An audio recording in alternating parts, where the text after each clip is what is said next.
এই সব দেখতেছে, সব বুঝতেছে, এরা যেগুলো করতেছে এটা কে না বুঝে রে ভাই? আমরাই বুঝি, ওনারা বুঝবে না? ওনারা তো পলিটিক্স করতে করতে একজন বুড়া হয়ে গেছে, আমরাই বুঝি।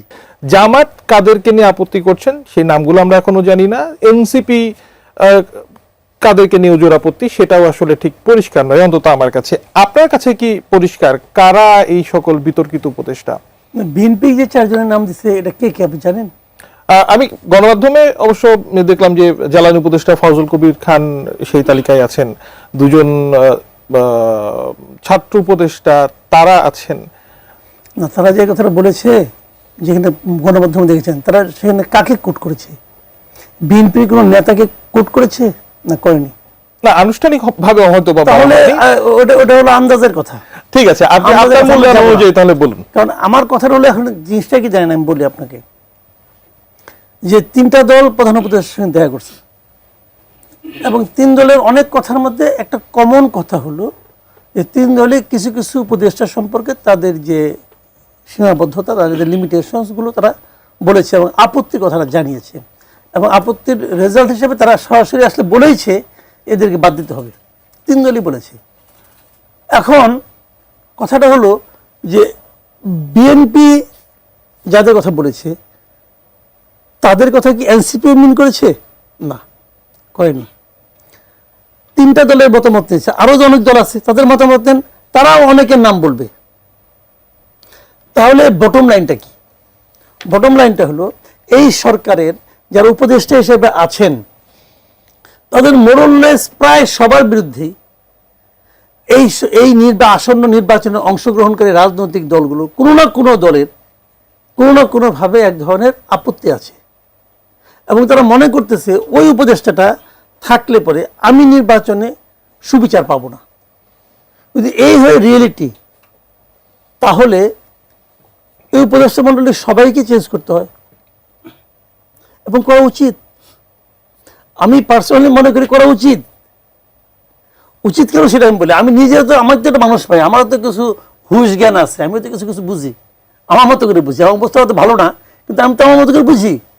আমার বুঝতে হলো যে এই কয় মাসে, এই গত 1 বছরে আর কয়েক মাস হয়ে গেছে, এই সময়ে মানে মোটামুটি ধরেন আপনার সিংহভাগ উপদেষ্টা তাদের কর্মকাণ্ড, আচার আচরণ, কথাবার্তার মাধ্যমে তারা প্রমাণ করেছেন তারা কোনো না কোনো দলকে খুশি করতে চান। এবং এটা তো এনসিপি বলেওছে যে আমাদের উপদেষ্টা দিয়ে বলা হচ্ছে, বিএনপির উপদেষ্টা না এখানে, বিএনপি এই উপদেষ্টাদের মধ্যে অনেকে তো বিএনপি করছে, এখানে ঢুকাইছে, অনেকে জামাত ঢুকাইছে, অনেকে ইউনূস সাহেব নিজেই ঢুকাইছে, গ্রামীণ ব্যাংক থেকে আনছে, চট্টগ্রাম থেকে আনছে। তাহলে সমস্ত উপদেষ্টাই হয় ইউনূস সাহেবের মাধ্যমে আসছে, নয় বিএনপির মাধ্যমে আসছে, নয় জামাতের মাধ্যমে আসছে, নয় ছাত্রদের মাধ্যমে আসছে। এবং এর মধ্যে ইউনূস সাহেব ছাড়া সবাই তো নির্বাচন করতেছে। আবার ইউনূস সাহেব একবার বলেও ফেলেছিলেন যে আমি ছাত্রদেরকে বললাম তোমরা দল করো, তার মানে এই দলের গডফাদার তো সে নিজেই, কাজে উনিও তো পক্ষপাত দুষ্ট ভাই, হিসাব কিন্তু ক্লিয়ার। এখন তার সম্বন্ধে বলা যাবে না তা তো না, সে তো আর ঈশ্বর না, সবাই সমালোচনা করা যাবে। কাজে সেক্ষেত্রে আমি মনে করি আসলে ইউনূস সাহেব এই সরকার দিয়ে একটা সুষ্ঠু নিরপেক্ষ নির্বাচন করা সম্ভব নয়। তাহলে এত আকাঙ্ক্ষিত যে নির্বাচন হবে ওনাকে দিয়ে করাইতে হবে এরকম কোন আইন আছে নাকি? ওই আন্দোলনের সময় এটাই শর্ত ছিল যে ইউনূস সাহেবকে দিয়ে নির্বাচন করবো আমরা, এই জন্য আন্দোলন করতেছি। আবার নির্বাচন অন্তর্বর্তীকালীন সরকার নির্বাচন করতে পারবে কি পারবে না সেটারও তো একটা, ওটা তো আবার আইনগত দিয়ে গেলেন আপনি। ওই আইনগত দিয়ে গেলে আরেক ঝামেলা আছে, ঝামেলাটা কথা আমি বলি। ওই আইনগত দিয়ে গেলে তখন হবে আপনার সংবিধানের আলোচনা উঠবে, তখন বলবেন সংবিধানে এই সরকার নাই। এখন যদি আপনি সংবিধানে ওটা মানেন, সংবিধানে তো এটাও আছে যে আপনার পিছনে বঙ্গবন্ধু ছবি থাকতে হবে, এখনো আছে। তারা কিন্তু আবার এই বিষয়ে একমত যে এই মুহূর্তে বড় কোনো পরিবর্তন আবার তারা যাচ্ছে না। আপনি যেমন বলছেন যে একেবারে খোল নলছে পাল্টে দিতে হবে, বিএনপি যে তারা বলেছেন হ্যাঁ কিছু কিছু ব্যাপারে আমাদের আপত্তি আছে, সেটা ঠিক আছে। ধরেন আপনার এত বড় একটা এই কর্নারে এই কয়টা বলছে বিএনপির জন্য, আবার এই কয়টা বলতেছে জামাতের জন্য, আর এই কয়টা বলতেছে এনসিপি, তাহলে তো পুরাটাই হয়ে গেল না? বিএনপির আপত্তি আছে ওনাকে নিয়ে, ওনাকে নিয়ে আপত্তি, জামাতের আপত্তি আছে আমাকে নিয়ে, এনসিপিটা করতেছে আপনাকে নিয়ে, কারণ আপনি যাচ্ছেন সকল দলের কাছে গ্রহণযোগ্য ব্যক্তি, তো সকল দলের কাছে আমরা তিনজনে কেউ গ্রহণযোগ্য না, এই টকশই হবে না, তাহলে তো টকশই হবে না, তাই না? ভাবেন আপনার মানে মতামতকেই ধরে যদি আমি বলি যে তাহলে মনে করেন যে আপনি যেমনটি বলছেন যে সবাইকেই পরিবর্তন করে দেওয়া দরকার, সবার গ্রহণযোগ্যতার যে সীমা আছে সেই সীমাতে সকলে আসলে যাচ্ছেন না, অন্তর্বর্তীকালীন সরকারের কোন উপদেষ্টাকে যদি অপসারণ করতেও হয় কোন প্রক্রিয়াতে হবে? সহজ প্রক্রিয়া তো, তারা হয় পদত্যাগ করবে। অপসারণ কিভাবে হলো? নাহিদ ইসলাম কিভাবে এখান থেকে বেরোলো? পদত্যাগ করলেন, ধরেন করে না, তারা বুঝে না তাদের নিয়ে পাবলিক কি ভাবে। দেখেন আজকে একটা নিউজ বেরিয়েছে আপনার প্রথম আলোতে, যে সেপ্টেম্বরের মাঝামাঝিতে প্রধান উপদেষ্টা 2 জন উপদেষ্টাকে পদত্যাগ করতে বলছিল, তোমরা সরে যাও। তারা সরবে না কেন? আপনি সরবেন না কেন? কেন সরবেন না? সরবো না কেউ নেই, আমি এই চেয়ারে মজা পেয়ে গেছি, আমি সরবো না। আমি যদি একটা দুটো বাড়তে থাকতে পারি, একদিনও আমি 2-1টা ফাইলে সাইন করতে পারি। কিন্তু মাসুদ ভাই, আপনি ধরেন এখন এই পর্যবেক্ষণ দিতেই পারেন যে এই চেয়ারের মজা পেয়ে গেছি, এখন সরবো না। এই 2 জন ছাত্র প্রতিনিধিকে যখন উপদেষ্টা করা হলো, সুনির্দিষ্ট একটা লক্ষ্য উদ্দেশ্য বলা হচ্ছিল যে স্টুডেন্টস ভয়েস, তারা তদারকি করবেন, নজরদারি করবেন, সরকারকে সঠিক পথে রাখবেন। সঠিক পথে এখনো রাখতে পারেন নাই, তাই পদত্যাগ করছেন না। আগে এই গত 1 বছর সে যা পায় নাই, আগামী 2 দিনে সেটা পারবে? 1 বছর অন্য জিনিস দেখছি আমরা, নীলা মার্কেট দেখছি, ওয়েস্টিন দেখছি, এগুলি দেখছি, বুঝছেন না? তখন ওগুলি দেখছি। আচ্ছা নাজমুল, অসংখ্য ধন্যবাদ। নাজমুল হাসান ভাই অনেকক্ষণ ধরেই অপেক্ষা করছেন, মিটিমিটি হাসছিলেনও। বিএনপির যে অভিযোগ যে কিছু উপদেষ্টা একটি বিশেষ দলের পক্ষে কাজ করছে, এই বিশেষ দল বলতে জামাতের দিকে ইঙ্গিত করা হয় অনেক সময়। জামাতও যখন এই একই সুরে কথা বলে বিএনপির দিকে ইঙ্গিত করে বলেন যে বিএনপির হয়ে অনেকে কাজ করছেন। মাসুদ কামাল ভাই যেমনটি তো বললেনই, সর্বশেষ বিএনপি বলে এসেছে যে প্রশাসনে বা নির্বাচন কমিশনে নির্বাচন প্রক্রিয়ার সাথে সংশ্লিষ্ট এমন কেউ যেন না থাকে, এটার নিরপেক্ষ নির্দলীয় লোকজন যেন থাকা লাগবে। নিরপেক্ষ নির্দলীয় লোকজন আসলে কারা? কোনো তালিকা কি বিএনপি প্রস্তুত করেছে, জমা দিয়েছে? ধন্যবাদ আপনাকে। প্রথম মাসুদ কামাল ভাই যেভাবে জিনিসটা ব্যাখ্যা করলো চমৎকার ভাবে এবং খুব সহজভাবে বাস্তব এবং সত্য কথাগুলো তুলে ধরলেন। কিন্তু আবার যদি আমরা অন্যদিকে তাকাই, সব উপদেষ্টাকে বাদ দিয়ে আমি তাহলে কিভাবে ফেব্রুয়ারিতে নির্বাচন করব এত দ্রুততম সময়ের মধ্যে? মোট কথা হচ্ছে যে যারা আছে তাদের মধ্যে যারা দক্ষতার সাথে দায়িত্ব পালন করছে, নিরপেক্ষতার সাথে দায়িত্ব পালন করছে, কিংবা যাদের কর্মকাণ্ডের মধ্যে দিয়ে তারা যে দায়িত্বপ্রাপ্ত হয়েছে সেই দায়িত্বগুলো সুষ্ঠুভাবে পরিচালনা করছে, তাদের ব্যাপারে কোনো অভিযোগ নেই। তারা থাকুক এবং তারা স্ব ক্ষেত্রে কিন্তু অভিজ্ঞ এবং ব্রিলিয়ান্ট। প্রশ্নটা হচ্ছে যে যারা পক্ষপাত দুষ্ট বা যারা এই গুরুদায়িত্ব পেয়ে সবসময় নিজেদের স্বার্থ, নিজেদের আখের গুছাচ্ছে বা কোনো একটা দলকে ফেভার করছে, বাড়তি সুবিধা দিচ্ছে, তাদের ব্যাপারে তো বিএনপির আপত্তি থাকবেই। শুধু বিএনপি না, আপনারা আইডেন্টিফাই করতে পেরেছেন যে কোন কোন উপদেষ্টা অন্য দলকে বাড়তি ফেভার দিচ্ছে? এটা আমাদের যে প্রতিনিধি দল ডক্টর ইউনূস সাহেবের সাথে কথা বলেছেন, সেখানে নিশ্চয়ই তারা এ ব্যাপারে সুনির্দিষ্ট প্রস্তাবনা দিয়েছে, যেটা এখনো মিডিয়াতে আসেনি, যার ফলে আমি এটা বলতে ঠিক পারছি আছে। না। নাম না হয় না জানলাম, মানে এমন কোন ঘটনা বা ইনসিডেন্ট কি আপনি আমাদেরকে বলতে পারবেন যে অমুক ঘটনার মাধ্যমে বিএনপি বুঝতে পারলো যে এই উপদেষ্টা আসলে একটা নির্দিষ্ট দলের হয়ে কাজ করছে? না, এটা তো ওপেন সিক্রেট।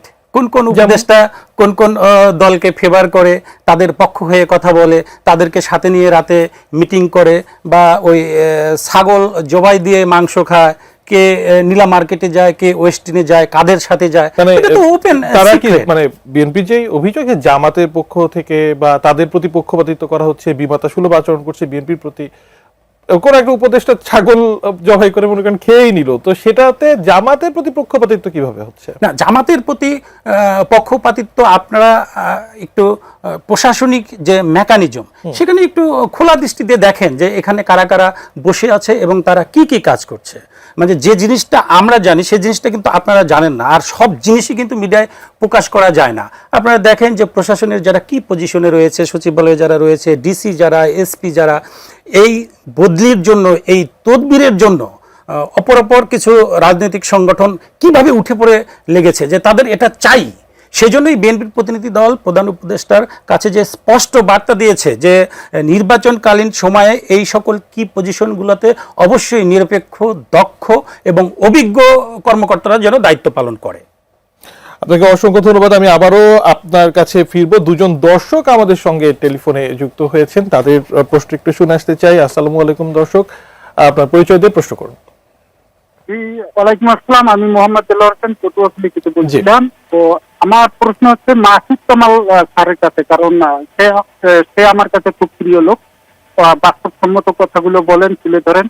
তো আমার কথা হচ্ছে যে বিএনপি প্রধান উপদেষ্টার সাথে দেখা করে 4 জন উপদেষ্টা সম্পর্কে যে মন্তব্য করলো, বিরূপ মন্তব্য করলো, তো বিএনপি প্রধান উপদেষ্টা সম্পর্কে বিরূপ মন্তব্য করলো না কেন? কারণ প্রধান উপদেষ্টা তো দেশ চালাতে ব্যস্ত, আমরা তো খুব কষ্টে আছি ভাই। তৃণমূল পর্যায়ে আসেন, আপনারা তো টেবিলের রাজনীতি করেন, তৃণমূল পর্যায়ে আসেন, দেখেন দেশের কি অবস্থা, গরিব না খেয়ে মারা যাচ্ছে। আর দ্বিতীয় প্রশ্ন হচ্ছে যে বাংলাদেশে আসলে হচ্ছেটা কি, কামাল স্যার কি বলবেন? আচ্ছা, অসংখ্য ধন্যবাদ। আরো একজন দর্শক আছেন। আসসালামু আলাইকুম দর্শক, আপনার পরিচয় দিয়ে প্রশ্ন করুন। আসসালামু আলাইকুম, আমি মনির হায়দার বলছি। জি, আমার প্রশ্নটা হয়েছে নির্বাচন কি আগে না পরে, সেটা হচ্ছে দেশে বর্তমান নির্বাচন করার এই সরকারের, বিশেষ করে এই বর্তমানে এই গভর্নমেন্টের আপনার ক্যাপাসিটি আছে কিনা।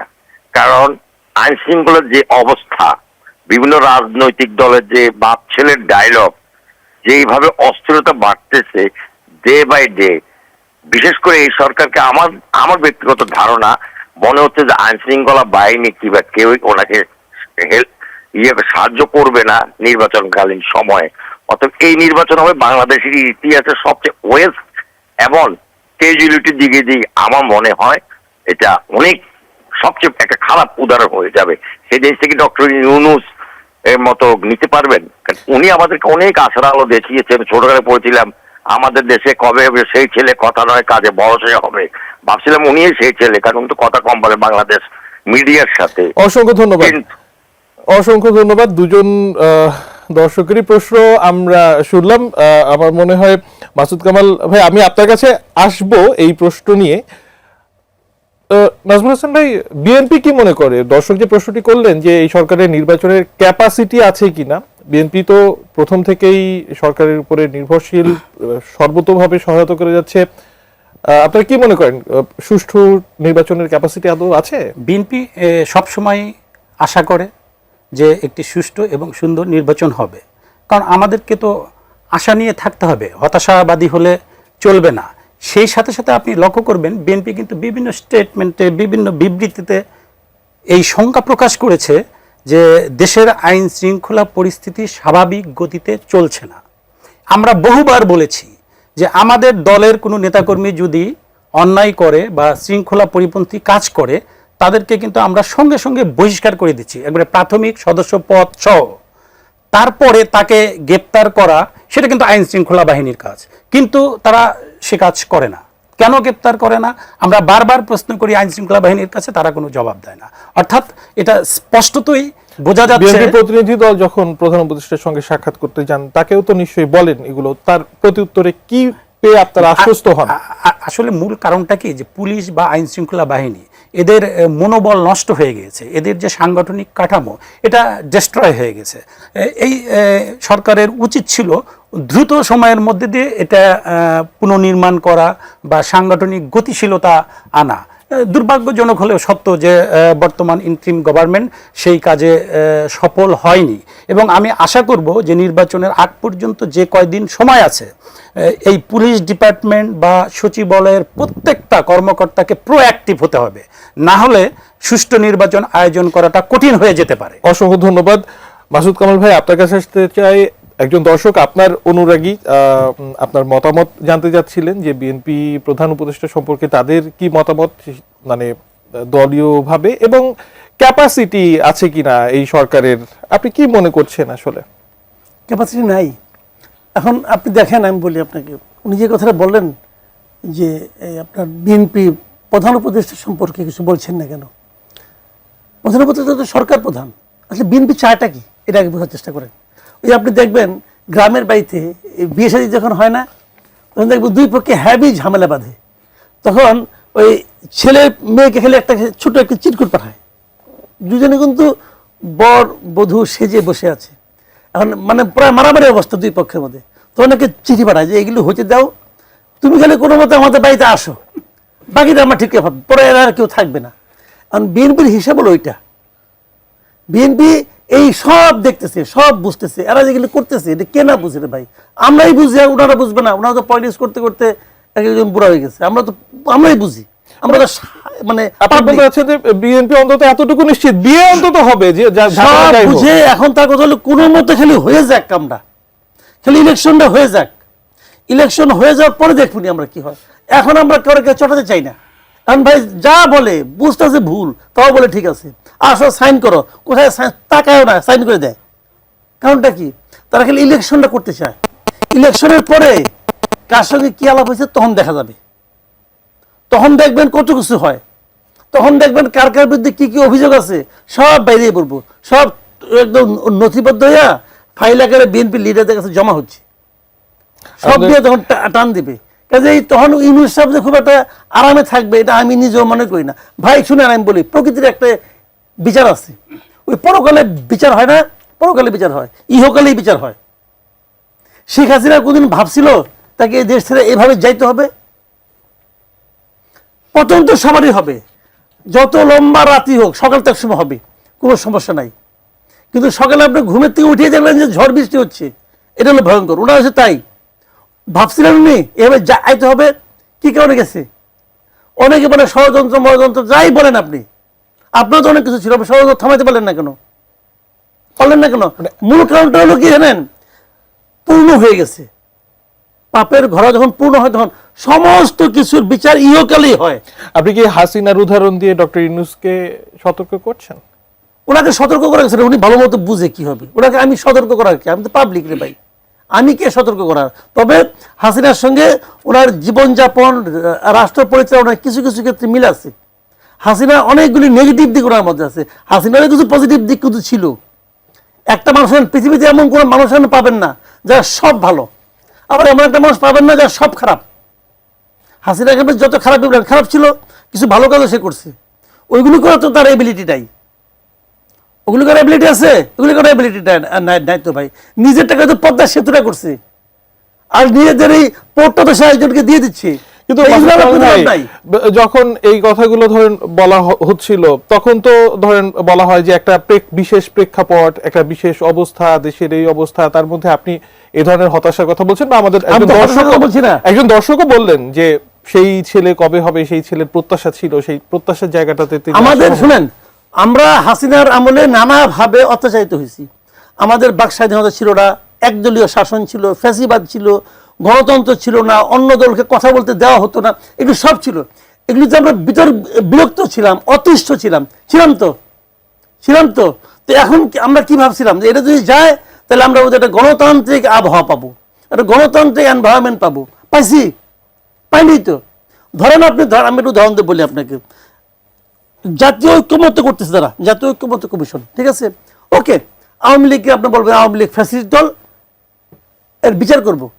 যদি আপনি ধরিয়ে নিচ্ছেন ফ্যাসিস্ট দল, তাহলে বিচার করবেন কেন?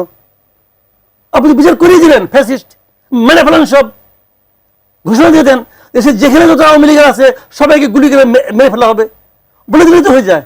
তাহলে বিচার করবেন কেন? আবার যতদিন বিচার চলবে ততদিন আওয়ামী লীগের কর্মকাণ্ড স্থগিত, তো বিচার শুরু করতে পারছে এই পর্যন্ত ফেব্রুয়ারিতে তারা এই পর্যন্ত কি বিচারটা শুরু করতে পারছে? গত কয়েক মাসে কেন বিচার শুরু করে না কেন? এখন যদি বিচার শুরু হয় 6 বছর পরে, যে 6 বছর কর্মকাণ্ড স্থগিত করেন আপনি, আমার কোনো আপত্তি নাই, বিচারের মাধ্যমে করেন, আদালত করুক, আদালত করছে করেন, ধরলাম আওয়ামী লীগ বাদ, আওয়ামী লীগ খারাপ, আমি ধরে নিচ্ছি, আওয়ামী লীগের নাম গন্ধ উচ্চারণ করা যাবে না, ঠিক আছে, আপনার গায়ে জোর আছে করলেন, তো আপনার জাতীয় ঐক্যমত্য কমিশনের জাতীয় পার্টিকে আসতে দেন না কেন? ওটা তো আপনি নিষেধ করেন নাই, ওর বিরুদ্ধে কোনো মামলা করেন নাই, ওর নেতাও তো বাইরে বাইরে ঘুরতেছে, তার বিরুদ্ধে কোনো মামলাও নেই, তাহলে তাকে কেন আপনি আনলেন না? তো তাকে বাদ দিয়ে আপনি কিভাবে জাতীয় ঐক্যমত্য হইল? মোট কথা হলো, আমি যাদেরকে বলি তারাই দেশের নাগরিক, আর কেউ নাগরিক না। এটা যখন আপনি ভাবেন, ইজ ইট ডেমোক্রেসি? এটাকে পৃথিবীর কোন দেশ এটাকে ডেমোক্রেসি বলবে না।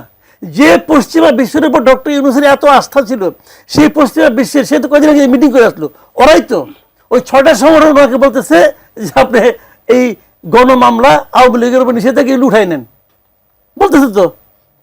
এই সমস্ত কিন্তু আমরা বিবৃতি আওয়ামী লীগ আমলে দেখতাম। যখন আওয়ামী লীগ আমলে যখন হিউম্যান রাইটস ওয়াচ বলতো, তখন হাসান মাহমুদ ওবায়দের কাছে বলতো কি বিএনপি জামাত টাকা দিয়ে এগুলি নিয়ে আসছে। এখন তাহলে কে টাকা দিয়ে নিয়ে আসছে? এরা খালি টাকাই খায়, আর কোনো কাম করে না। না, আর যে সরকারে থাকে সে সব বুঝে। ভাই এগুলি কুয়ে লাভ আছে কোনো? অসংখ্য ধন্যবাদ, আপনার বক্তব্য একেবারে পরিষ্কার। নাজমুল হাসান, আমি মাসুদ কামালের বক্তব্য রেশ টেনেই বলতে চাই, তিনি বলছেন যে এই প্রত্যাশিত একটা গণতান্ত্রিক পরিবেশে থাকার কথা ছিল, সেই প্রত্যাশার অনেকটা ঠিক মেটে নাই। বিএনপি বাংলাদেশের অন্যতম বৃহৎ একটি রাজনৈতিক দল, ঠিক এই বর্তমান রাজনৈতিক যে অবস্থা, এই অবস্থাতে তো তারও অ্যাক্টিভ একটা পার্টিসিপেশন আছে। গণতান্ত্রিক যে প্রক্রিয়ার মধ্যে দিয়ে এখন যাচ্ছি, এই গণতান্ত্রিক প্রক্রিয়া নিয়ে বিএনপি সন্তুষ্ট? যদি সন্তুষ্ট না থেকে থাকে, কোনো ওজোর আপত্তিও তো দেখি না। না, আমাদের কিছুটা প্রত্যাশা আছে যে ঠিকমতো ফাংশন করছে না সরকার যন্ত্র, কিন্তু তাই বলে আমরা হতাশ না। আমাদের বর্তমান ইন্টারিম গভর্নমেন্টের প্রতি পূর্ণ আস্থা আছে। আমরা আশা করি তারা সকলের সমন্বয়ে একটি সুষ্ঠু এবং সুন্দর নির্বাচন উপহার দেবেন।